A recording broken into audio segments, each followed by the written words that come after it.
سلام زي خبركم تخطيتلتنا كما يتعلو امباركس ناي الساعة زينا تاتي زمتكم اللهم مجمر تاقن ارست زينا ايرتران سينت ليتشان ديبلوماسيو زمدنا ماسريتان ابكرن افريكا زلو وطري ناب قجت كم رح يخليو اب تحت زبلار استزوطة حادشن وانون مقلتي اب ليبانوس بزكاة مكالاي فينجرا عيسرا سبات مويتومن كالن زبل زينا تاتي زنامتيناكم لنا سناي ما كتتال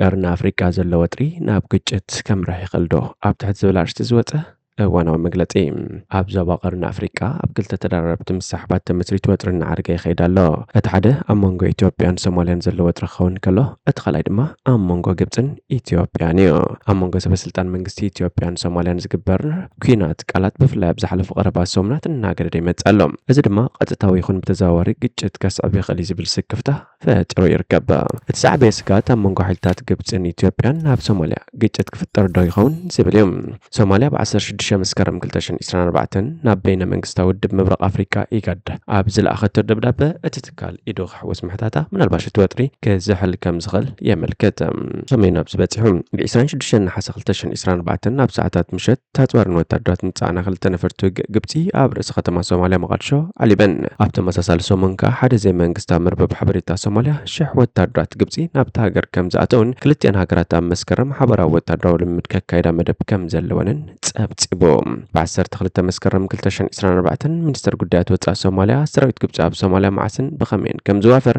منغستو أوساني خمزي بصحة أفليتهم أزوات هادرو ركبات كلتين هاقرات كن إثيوبيا قصانة تايفترن بخالقاتون قبص مس إرترا زلو عزم دنا محيال تركب أمونغ إرتران إثيوبيان زلو ركب دما ويترات زمال أخوين يركب أزو خلص فتسام زلو حدا من جواتري أبلع لتخال إنا تدراربيوم إثيوبيا أبزا حلف عمد تري مصر سم حدار سومالي لاند أبسم مبتح يذكر أتغلتين استفرار مؤسند إثيوبيا أبتان بعلا كم هاجر زأوجت سومالي لاند حيل بحر ختان نتن أوش متعدن أفدق بحر كهلوان زخل كوينو كم مكا حاسد ما نتار سم حدار كم هاجر أفلتو كتبا زبل يركبهم قدام منستر أبي أحمد شناب سلطان كابز متساعد هزو هاجرو أفدق بحر خطركب قدام ندزهو قداي مخانو بترقاقا مخقلت سانحيهم أهميازيا كلتشان أسر شمونتن سلطان زحاز أبي نمر هنت كابز متساعد دحر حد عمت نت بسنكي كينات إيتيو إرترا تغاريتو زنبر حيل بحري داق ماي مسرتهم مس بريزيدنت إسياس أفوركي بمتقرع نتأمنغو إثيوبيان إرتران ننويح عمتات زتان حكينات آي سلام أي كينات أم حيشوام كاتسيلهم الصوماليان إرتران زبا قطبا متحقاز كوانتا مسرتا ننقدي يخون وتعدو أقل كلود سخون أفدق بحرقن كركب بايكالن نتخدم أي منستر بعسرت حددك امتي خلتشن إسران سلستن نبايتها قراب زيس مع مدرة نابكح بحرم أتو مركاب من إثيوبيان هلا وقداي بال هاقرو أفدق بحري كاب مو حاسوات أخل أمارات كم زي بالله تزاري بنيروم منقستاو معكنات زينات هاقرون كسابتي إثيوبيان سوماليلاند أبسمم أزبط حق قداي أفدق بحرب سفح أجندا قبرو ترى إن سوماليلاند كم حنت جزاتات تقطر سوماليا جنة تسمع كم زي تقبله بترجع كمي دحر مقلاتة مس قبتي سمم متحبر فرمام قبتي مس إثيوبيا أزنبر هزم دنا دم أبسنكتي أبرو بأباي فلقني الزهن زل عبي قد بداسي نعمتات تتسأليو تانحم من قصة سوماليا تومان ترى شبار جلا الشباب أبزكاد قال سنخ حجزو بزبل كاب كل تشعن شد شنات حزام أبتهاجر استوافر عقب سلام إثيوبيا كوتسو أم محتاج يركب أبكندوم قاوت تدات قبص ختكو نمقبر وتنات كم زلو يقلت ناس يعبق قبصي بعشحات زوطر سراويت ناب سوماليا كتسدد تخلها زبل سقاتا لو أزخا أب قداي قد بداسي تساقط خاب مفتار سكر خلق لما كلو كم زي كل يقلت إثيوبيا بوغنا سراويت قبصنا مقارشون تمتسي بعشحات زوطر وتداتا كاب سوماليا كم زي تسحب أنكي علام من قصة سوماليا نتمس قبصي زقبرو سممع سيعبو وشتا بوليتيكا وقلولاو كم زقات موي زقلت مبزحتي سراويت إثيوبيا بتخاب كتصر سراويت سوماليا وتازخونا دبام عرب تاقر زركب كبابتات جدو باين باكلن تافير يركب اتخلت جزاتات زم حدر زبادو معرب سوماليا جن مسحيلتات إثيوبيا قتل كم زدليو بترقاقا مافليتم أبتا كفير رئيس محدار بونتلاند زركب حدا فلت بوليتيكينيا قبت امس إثيوبيا أبزلوا قجت سوماليا تمزمزالا قبل يخصص معكلاي منغست سوماليا نزوجت أو قلولاون نمكتا أمز عري يركب قدامي منستر حمزة عبدي باري نتزلو زي مرد أكفتح بمحساب أبزبادو بام عربنا بتركب مدينة ባይዶ አኬዶ ምሳም ሓዳርቲ ዞባ ዘትዩ ነይሩ። ኢትዮጵያ ኣብ ዞባታት ማእከልን ደቡብ ምዕራብን ሶማልያ ካብ 8,000 ክሳብ 10,000 ዝግመት ሰራዊት ኣለዋ። ኣስታት 3,000 ወታደራታ ኣብ ትሕቲ መሰጋገሪ ተልእኾ ሕብረት ኣፍሪካ ኣብ ሶማልያ ዝንቀሳቐሱ ክኾኑ ከለዉ እቶም ዝተረፉ ድማ ክልቲኦም ሃገራት ናብ ቅልውላው ቅድሚ ምእታውን ብዝተበፅሐ ስምምዓት እዮም ተዋፊሮም። ኣብ ሶማልያ ይኹን ኣብ ኢትዮጵያ ዝርከባ መራኸቢ ብዙሃን መንግስቲ ብዛዕባ እቲ ኣብ 1977 ዝተኻየደ ኩናት እናጠቐሳ ፕሮፓጋንዳ ክሰርሓ ተራእየን። ኢትዮጵያ ግን ነቲ ጉዳይ ዘይምቕበላ ብዘረባን ብተግባርን ተርእላ። ነፈርቲ ግብፂ ኣብ መቃዲሾ ድሕሪ ምዕላብን ጎረቤታ ዝኾነት ሶማልያ ንሃገራዊ ረብሓ ኢትዮጵያ ኣብ ሓደጋ ዘእቱ ሓይልታት ትዕቁብ ከም ዘላ ኣጠንቂቓ። ህላዊ ሓይልታት ግብፂ ከዓ ሓደጋታት ዝሓዘለዩ ኢላ። ሰራዊት እታ ሃገር ኣብቲ ምስ ሶማልያ ዝዳብ ክልል ሶማልያ ኢትዮጵያ ሓድሽ መደበር ሓይሊ ኣዳልያ ምዃና ማዕከናት ዜና ኢትዮጵያ ኣብ መወዳእታ ነሓሰ ኣቃሊሐን ነይረን። ኣብ ሶማልያ ዝርከቡ ወታደራት ኢትዮጵያውን ንኹለን መዕርፎ ነፈርቲ ዞባ ጌዶ ከም ዝተቆጻጸሩ ይግለጽ። ኢትዮጵያ ግብፂ ሰራዊታ ከተዋፍር እንተኮይና ፍቃድ ሶማልያን ሕብረት ኣፍሪቃን ረኸበት ኣይረኸበት ብዘይገድስ ሰራዊታ ከም ዘይትስሕብ መጠንቀቕታ ምሃባን መቃዲሾ ስጋት ዝፈጠረ ጉዳይ ኮይኑ ኣሎ። ቀዳማይ ሚኒስትር ኢትዮጵያ ኣብ ኣሕመድ ንኢትዮጵያ ከጥቃዕ ዝፍትን ዝኾነ ኣካል 10 ግዜ ክሓስብ ኣለዎ ብምባሉን ይዝከር። ኢታማዦር ሹም ሰራዊት ኢትዮጵያ ፊልድ ማርሻል ብርሃኑ ጁላውን ኣብ መጀመርታ መስከረም ንሰራዊት መብራቕ እዚ ኣብ ዘስማዕ መደረ ሰራዊቱ ዝኾነ ወራር ሓይሊ ንምምካት ድሉ ምዃኑ ገሊጹ ነይሩ። ኤርትራን ሴንት ሉቺያን ዲፕሎማሲያዊ ዝምድና መስሪተን። ኤርትራን ኣብ ምብራቕ ካሪቢያን እትርከብ ደሴታዊት ሃገር ሴንት ሉቺያን ብ16 መስከረም ወግዓዊ ዲፕሎማሲያዊ ዝምድና መስሪተን። ኣብ ቤት ጽሕፈት ቀዋሚ ሚስዮን ኤርትራ ውድብ ሕብረት ሃገራት ኣብ ዝተኻየደ ስነ ስርዓት ክልታዊ ዝምድና ንምዕዛዝ ብክልቲኡ ወገን ዘሎ ድሌትን መብፅዓን ዘረጋግፅ ሰነድ ተኸቲሙ። ነቲ ሰነድ ብወገን ኤርትራ ቀዋሚት ኣምባሳደር ኣብ ሕብረት ሃገራት ወይዘሮ ሶፊያ ተስፋ ማርያም፣ ብወገን ደሴታዊት ሃገር ሴንት ሉቺያ ድማ ቀዋሚት ኣምባሳደር ኣብ ሕብረት ሃገራት መኒሳ ራምባሊ ከቲመንኦም። ኣብቲ ኣጋጣሚ ኣምባሳደር ሶፊያን ኣምባሳደር መኒሳን ነዚ ሓድሽ ሽርክነት እዚ ኣብ መጻኢ ዝሓሸ ርድኢት ሓድሕድ ታሪኽ ባህልን ባህግታትን ምፍጣር ንዘሎ ድሌት ዘነፅር ከም ዝኾነ ከምኡውን ኣብ መጻኢ ንዝምዕብል ክልታዊ ዝምድናታት ብቐንዱ ኣብ ንግዲ፣ ትምህርቲ፣ ቱሪዝምን ዘላቒ ልምዓትን ባብ ዝሰርሑ ምዃኑ ገሊፀን። እቲ ሰነድ ብተወሳኺ ኣብ ውድብ ሕብረት ሃገራት ካልእ ኣህጉራዊ መድረኻትን ንዝህሉ ክልታዊ ምትሕብባር ኣብ ምሕያል ዓቢ ኣስተዋፅኦ ከም ዘለዎ እውን ተገንዚበን። ደሴታዊት ሃገር ሴንት ሉቺያ ኣብ ምብራቕ ካሪቢያን እትርከብ።